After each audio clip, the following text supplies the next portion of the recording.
People always ask us, what is phase change materials? Aren't they just some new kind of insulation? Phase change materials are much different than insulation. In fact, they affect your building in a much different way, and that's really the strength of them. They can do things to your building that regular insulation cannot do. And this is the best way really to illustrate the difference between a phase change material and insulation. I use this example here of a beer cooler. Now, if you look at a beer cooler, it's built just like a house. It's a structure, it's got insulation wrapped all the way around it, and it's designed to try to keep the inside at a constant temperature. So if we take a beer out of the refrigerator and we put it out here on a hot day, we look at the temperature over time, it's going to vary rapidly from the 32 degrees in the refrigerator, increase in temperature.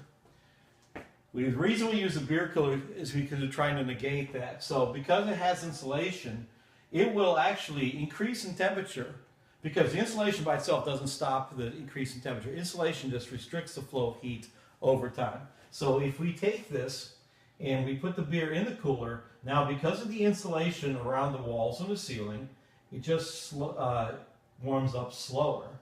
So what do people do? They go to a store and they buy phase change material, which we call ice, and they dump the phase change material into this cooler. And what happens is, as that ice melts, as it changes phase from a solid to a liquid, it absorbs all the heat inside the cooler that's above its melting temperature.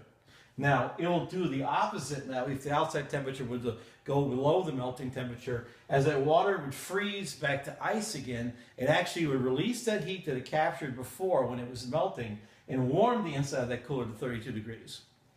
With our phase change materials, we set them to temperatures around room temperature, like 73 degrees.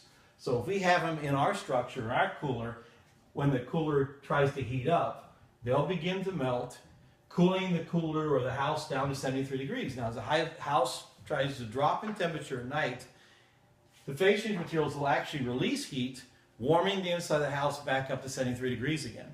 So it has this impact of dramatically reducing the temperature swings in the building, something you never could do with insulation.